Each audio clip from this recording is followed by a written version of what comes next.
Coach John, who's calling in from the City University of New York. George is a professor of chemistry and biochemistry at City University of New York, and his research is highly interdisciplinary, focused on the molecular design of synthetic lipids, membrane mimics, soft matter, trans fat alternatives, and organic materials chemistry.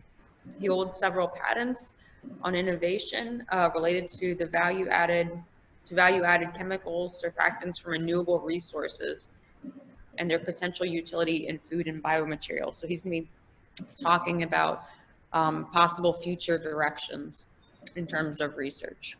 Okay, thank you, Emily, and sorry for a couple of minutes, and thank you very much for the invitation to speak about this one.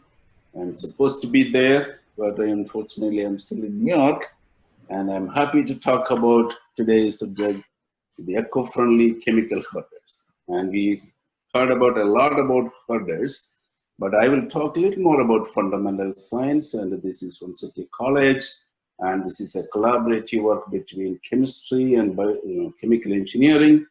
And first of all, I start with the acknowledgement for the Gulf of Mexico and for NSF for funding. And the fundamental question is why the oil is spreading on water. And I'm sure all of you know that one. It is much more of a surface tension, because the surface tension of water is higher than the total sum of the surface tension of the oil-water interface, and therefore the oil is spreading on water. And right now, because of that spreading of water, it creates oil spill. And these are the typical standard procedures for mitigating oil spills. One is burning or in situ burning, and dispersants, booming. These are the typical traditional ones, and there are a couple of them, skimming and bioremediation. And I will talk about mostly about how we can generate new generation herding agents as well as skimming or gelation technology, starting from small molecules which are surfactants, which are derived from biomass or eco-friendly oil collecting agents. The first project I will briefly talk about phase selective gelation technology. In this case, how we develop these molecules or surfactants to solidify oil in presence of water. We start with byproducts and co-products or waste materials which are derived from plants and crops, and we try to do some very simple chemistry. It may be a one-step chemistry, or we do biocatalysis, much more eco-friendly. We are creating molecules, and those molecules are all of with a head group. It is typically hydrophilic or water-loving. Then we have tails attached to those hydrophilic particles, and these are our hydrocarbons, relatively small hydrocarbons, maybe 5 to 16 or 18 carbon atoms. And this is coming from vegetable oil. We are connecting them by this simple chemistry, creating simple molecules. And these are our building blocks. And these molecules, when we keep it in water, in order to minimize the energy, the surfactant molecules self-organize to create different kinds of structures and functions. And depending on the structure of this molecule will self-organize to create fluid structures like micelles and liposomes or vesicles. Sometimes we are getting jelly structures, sometimes we are getting liquid crystals, and sometimes some of these molecules have the capability to herd the oil. And I will talk about those little things. As I mentioned, all these molecules having a head, which is water-loving, and there are tail, they are oil-loving. And we call them amphiphiles, or in the shape of a tadpole, and with a head and a tail. It is typically a soap kind molecule. Once we have the soap molecules, if you put it in water, we are getting micelles and vesicles, and sometimes they happen to be a bilayer. And here you can see a simple bilayer. It is just a bilayer. It is typically in our body. It is bilayer membranes are there. And if it is happening in the oil base, we'll get a reverse bilayer. And depending on the structure of the surfactants we are using, sometimes we get three-dimensional network, just like a sponge. A piece of sponge which is created by fibrous networks, and these fibrous networks, sponge can congeal the solvents, and we are creating jellies. And we have the capability to make or design molecules which can potentially useful for making water-based gels, just like the gelatin jelly, the dessert what we eat, or we can create oil-based gels, and we are using this technology for oil thickening. And where from we are deriving all these molecules, you can see these are all simple sugars, and this sugar is, again, this sucralose is typically used for baking of a cake, and sorbitol, mannitol, and xylitol, these are simple sugars, and the cheapest sugars, they are typically found in chewing gums. They are edible, and we are using those kind of sugars to create simple amphiphilic structures. This is the head part, this is the tail part. It is mostly coming from vegetable oil. We are creating molecules with a head and a tail, or in other words, it is surfactants. And these surfactants have the capability to solidify oil in presence of water. Usually, if you in a laboratory or at home, if you have a oil-water mixer, if you are adding soap into that one, it is typically creating kind of a white, milky product. In our case, this particular family of molecules have the capability to solidify oil in presence of water. That's why we call them phase selective. It can selectively migrate into one phase, oil phase. It can solidify. If it is happening, this is our dream. If there is an oil spill, we can spray our simple molecules in simple, typically in alcohol or some those kind of solvents, which can solidify. We can skim it off. And we potentially did it in the laboratory. Right now it is available in YouTube, but here I am not showing that YouTube, but it is available. This is just example. You can see this is a water diesel mixer. At that time we didn't have crude oil. Right now we have. And we can even solidify almost 30-40 milliliters of diesel in presence of water. And you can invert this vessel without a cork, because this diesel is gelled and it is solid enough to keep the water there, about 30 milliliters of water. And that's why we call them, this phase selective gelation. And this phase selective gelation is happened because the simple surfactant molecules self-organize, they self-assemble together to create a solid structure with this small fibrous structure under the microscope. You can see this one. And this, in this particular case, you can see this is crude oil from Gulf of Mexico. This is a crude oil. It is black is the crude oil. Initially, it is liquid.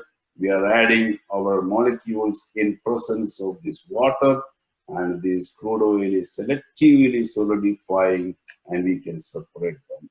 And these molecules are safe. It's coming from sugars and fatty acids. Now I am switched gear. I'm talking about some of the interesting new curding molecules we developed in our laboratory. And I am sure that all of you are experts more than me. Curding is historically pulling together animals using a tool. Now we are trying to utilize a chemical to pull together oil, and this, the definition for chemical curd is oil collecting agents. And in our case, all these oil collecting agents are having a hydrophilic and a hydrophobic tail, and we are trying to utilize this molecule to reduce the surface tension of water around the oil. And like, suppose if you have an oil spill, especially if it is thin oil spill, whether it is Arctic Ocean or it is warm ocean, and if you can apply a herder, this is the first example I showed you, This is an ocean. Oil is spilled. Oil is spreading because of the high surface tension of the water across the periphery. And in here, in the right side and left side, if you are applying the herder, the simple surfactant molecules, which can reduce the surface tension of water from 70 to 9 per millinewton per meter, you are somewhere around 30 millinewton, then this oil cannot move into forward direction. It has to retract it. And when it is retracting, it is fattening the oil. And this is a pictorial representation. Oil spill is there. We are applying these welding molecules in a solution, and it is reducing the surface tension. Oil cannot move forward. It has to come back and retract. Again, it's a schematic representation. Oil spill, applying surfactants, and it is reduced, thickening the oil. Right now, we are applying the fire, but we never do the firing in the laboratory. This is mostly fundamental science, trying to understand the science and chemistry to develop a much more biodegradable and safer. And right now you can see here it is much more pictorial representation.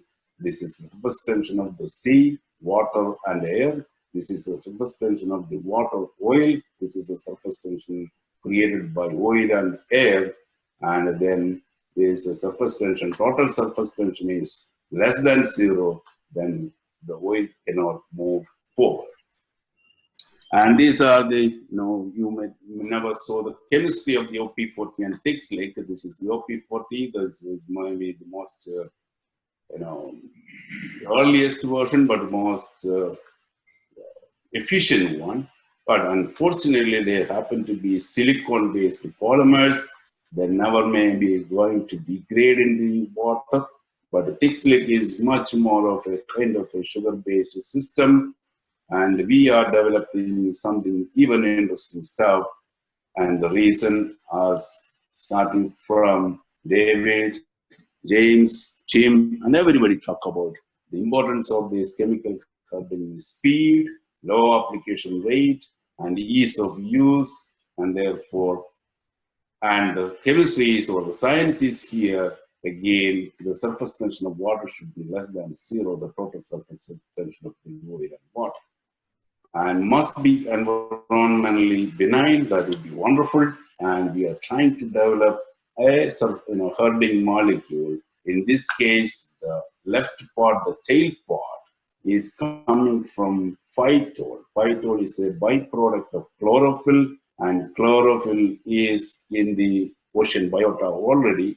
And then they degrade, they make this phytol. We try to utilize the same phytol molecules, connect with the hydrophilic part.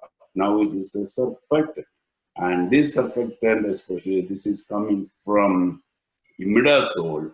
Imidazole, you could find even some of the drugs. And imidazole, this, we believe it is non-toxic. We did only very preliminary tests. Interestingly, this molecule has the capability to reduce the surface tension of water to 70 to somewhere around 28 to 30s. And this can herd the oil. Now we are not doing the experiment in the ocean, but we are trying to mimic the ocean in the laboratory, utilizing artificial salt water. Now we are creating a thin oil slick here in the artificial sea, and this is Gulf of Mexico oil, crude oil. And right now we are getting a thin slick. We are just applying a millimolar solution, a 1 or 2 drops of millimolar solution in this side and this corner, only 2 drops. We are applying very dilute solution of the molecule. What we synthesize in the laboratory, you can see what is exactly going to happen. Just activating a little bit. Yeah, now you can see how fast this is happening. And this is exactly what Tim was mentioning about that. If you have oil and water, vegetable oil or any kind of oil in a dish, if you are applying soap, it will retract. but here also it is retracting, but we keep this one for hours, it will never come back.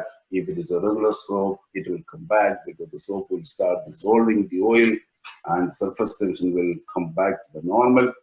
And now we are developing some couple other systems, and this is mostly we believe could be potentially usable for warm ocean, and because there is waves are there, and here this is wavy ocean, and in this case, because the herding monolayers tend to disintegrate in sea with waves, can binding the monolayer to polysaccharides in the sea surface microlayer improve the stability and increase the dilatational viscosity? Because we need a stable monolayer in presence of a surface wave action. If it is a calm ocean, it is much more easier, and therefore we are interested to understand what exactly, how we can create a biodegradable, interesting molecule here. And again, we are talking about, and I will, especially this one, if we can utilize the ocean biota, the micro layer of the ocean, and which contains several molecules which are coming from plant chloroplast, because there is all kind of algae is there, green algae is there, the chlorophyll is there, and all these green ocean, they may contain all these kind of similar kind of molecules, and I will show you in the picture here. This is a pictorial one because there are polysaccharides, maybe from seaweeds, and it's mostly carrageenan. And there are some other molecules, and different kind of molecules are in the ocean microlayer or sea surface microlayer. And we can utilize the chemistry of this sea surface microlayer to dampen this or minimize the wave action by engineering molecules and designing molecules which are already in the systems in the chloroplast. One example is this again phytanic acid. Phytanic acid is a degradation product of chlorophyll, and chlorophyll contains phytanic acid. Palmitic acid is an example, and we are trying to understand how this kind of mixture of this ocean surface microlayer can be keep the bubbles, and there is kind of a viscosity of that bubbles. This is a typical example. We are utilizing two tools, especially Langmuir project. I am not going to talk anything about that one. That is one of the tools we use in the laboratory. Another one is we are using Pendant drop experiment to understand the viscosity and the ability to keep the waves. And this is exactly what is happening in chemistry-wise, because this ocean microlayer contains seaweeds. There are several kinds of seaweed. This is one example of the red seaweed, which containing lambda carrageenan. This is having galactose kind of sugars, and there are molecules similar kind of in the bilayer membrane in the chloroplast. These kind of molecules are there. We call them NGDG. And this molecule, they are interacting each other. They make very beautiful assembled structure. They can hold each other. If this is polymeric system, it is high molecular weight polymer, seaweed containing molecule. And this is the molecule which is in the bilayer membrane in the chloroplast. If we can utilize those kind of surfactants for herding application, we could be able to have a naturally occurring surfactant for herding. That is exactly what I want to show you. And here we are using small pan scale experiments again in the laboratory. This is a pan, the oil will be in the middle, and this water is there. I will show you here. This is a simple example. Here we are applying different way. It is easy for us, that's why. Now we have a ring here. Inside it is crude oil. Now we are applying this surfactant, the herding agents here, what it is developed from or identified from the surface microlayer itself. And now you can see what is happening. This is in crude oil, pure water.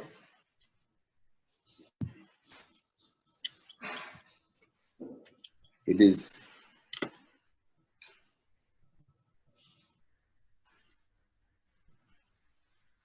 you can see the oil is going everywhere. There is no surfactant, no herding agent. Now we are using this MGDG, that simple molecule what I showed you. And if you are applying this one, you can see, the oil is not moving because that molecule which we use can keep that oil as such. It is a kind of a reverse herding we are trying to do. And the next one, you see. And the next one, we are using a surface pressure. That means we are using small amount of herding agent here. And then the oil is, you can see here, the oil is moving.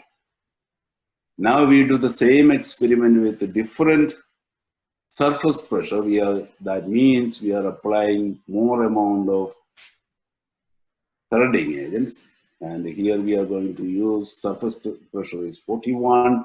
Now we are playing this with this video. You can see it is shrinking. And this shows that this MGDG, the simplest molecule we identified from ocean surface microlayer itself, can act as a sugar-based simple molecule, which can act as a very good efficient surface collecting agent. And this is a pictorial representation. If there is an oil spill, and it can hurt these same biodegradable safe molecules. If the fire is coming, it is burning off, and we can clean. And now we are interested to work with the same kind of surfactants or herding agents in small span in the laboratory, our own laboratories. And eventually currently we initiated the collaboration between COREL, the Coral Reefs Research and Engineering Laboratory.